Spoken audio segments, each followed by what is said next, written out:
মাসুম পারভেজ রুবেল বাংলা চলচ্চিত্রের মার্শাল আর্টের জীবন্ত কিংবদন্তি, যিনি 1986 সালে পরিচালক শহীদুল ইসলাম হুকরের লড়াক্কু সিনেমার মাধ্যমে বাংলা ফিল্ম ইন্ডাস্ট্রিতে ওনার অভিষেক ঘটে বড় ভাই মাসুদ পারভেজের হাত ধরে।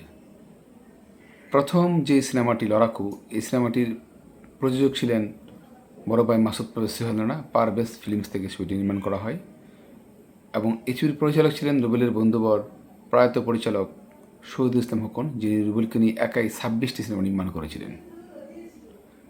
লড়াকু ছবিটি ছিল বাংলাদেশের চলচ্চিত্রের একটি নতুন দিগন্ত, কারণ মার্শাল আর্ট সিনেমাকে জনপ্রিয় করার ক্ষেত্রে লড়াকু ছবিটি বিরাট ভূমিকা পালন করে এবং এই সিনেমায় অনেক নতুন নতুন মুখ এসছে। নায়িকা সে পাপড়ি সম্পূর্ণ নতুন ছিল। ডেনিসি ডাক ভিলেন হিসেবে মার্শাল আর্টের একটা অপ্রতিদ্বন্দ্বী ভিলেন ছিলেন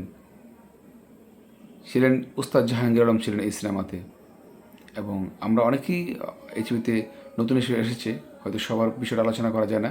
জি.কে আলমগীর তার প্রথম সিনেমা।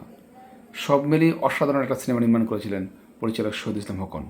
কিন্তু এই লড়াকু ছবিটি নির্মাণ করার পর এই ছবিটি 1986 সালে ঈদে মুক্তি পায় এবং ব্যবসায়িকভাবে সুপারহিট এবং বছরের অন্যতম সেরা ব্যবসা সফল সিনেমা হওয়ার পরও নায়ক রুবেলকে নিয়ে কোনো পরিচালক, কোনো প্রযোজক নতুন করে সিনেমা নির্মাণ করেনি, যেটা বাংলাদেশের চলচ্চিত্র ইতিহাসে একটা রেকর্ড। অর্থাৎ 1987 সালে নায়ক রুবেলের কোনো সিনেমা নির্মাণ করা হয়নি। এবং সবচেয়ে আশ্চর্য হচ্ছে, এই লড়াকু সিনেমাটি সাদা কালো নির্মাণ করা হয়েছিল, কারণ বড় ভাই পরিচালক এবং প্রযোজক নায়ক মাসুদ পারভেজ সোহেলরানা ভেবেছিলেন যদি না চলে সিনেমাটি, তাই উনি বাজেট কমানোর জন্য রঙিন না করে সাদা কালো করেছিলেন। যাই হোক, 87 সালে যখন নায়ক রুবেলকে নিয়ে কেউ সিনেমা নির্মাণ করার সাহস পাননি, এত বড় সুপারহিট হওয়ার পরও সোহেলরানা আশাহত হন এবং পরবর্তীতে তারই আরেক ভাই, সেজ ভাই, সেটা হচ্ছে কামাল পারভেজ, ওনার জিকু ফিল্মসের ব্যানারে উনি নির্মাণ করার পরিকল্পনা করেন বীর পুরুষ নামে একটা সিনেমা। এবং বীর পুরুষ ছবিটি 1928 সালের সেরা ব্যবসা সফল সিনেমা হয়। এখন ডাইমেনশন মার্শাল আর্টের নতুন একটা ডাইমেনশন হয় এবং এই ছবিতে নায়িকা ছিলেন নায়িকা কবিতা। বরাবরই মতো ভিলেন হিসেবে ছিলেন ডেনিসি ডাক। সব মিলিয়ে এই বীর পুরুষ ছবিতে ওনারা 3 ভাই অভিনয় করেন, সোহেলরানা, কামাল পারভেজ এবং রুবেল, যেটা বাংলাদেশের ইতিহাসে একটা রেকর্ড। এর আগে চম্পা, সুচন্দা এবং ববিতা 3 কন্যা সিনেমাতে অভিনয় করেছিলেন। এই বীর পুরুষ সিনেমাটা মূলত নায়ক রুবেলের মাইলফলক। অনেকে বলে লড়াকু প্রথম মাইলফলক, আমি বলবো বীর পুরুষ হচ্ছে নায়ক রুবেলের মাইলফলক। বীর পুরুষ যেন সুপারহিট হয়ে যায়, পরিচালক, প্রযোজক, বাংলা ফিল্ম ইন্ডাস্ট্রি অনেকেরই মাথা নাড়াচাড়া দিয়ে ওঠে, না তাকে নিয়ে সিনেমা নির্মাণ করতে ব্যবসা করা সম্ভব।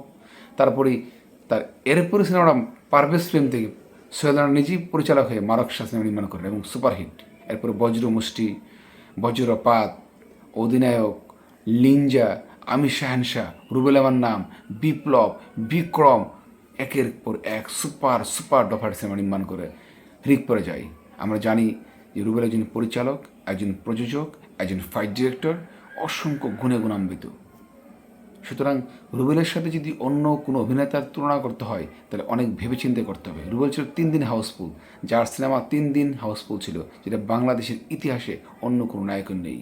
যিনি নায়িকাবিহীন সুপারহিট ছিল, অঞ্জলির মতো নায়িকাকে নিয়ে জ্বলন্ত আগুন সুপারহিট, বিচ্ছুহানি বাচ্চাদের নিয়ে সুপার ডপারহিট, যেখানে সিনা শিবানী অখ্যাত নায়িকা ছিল।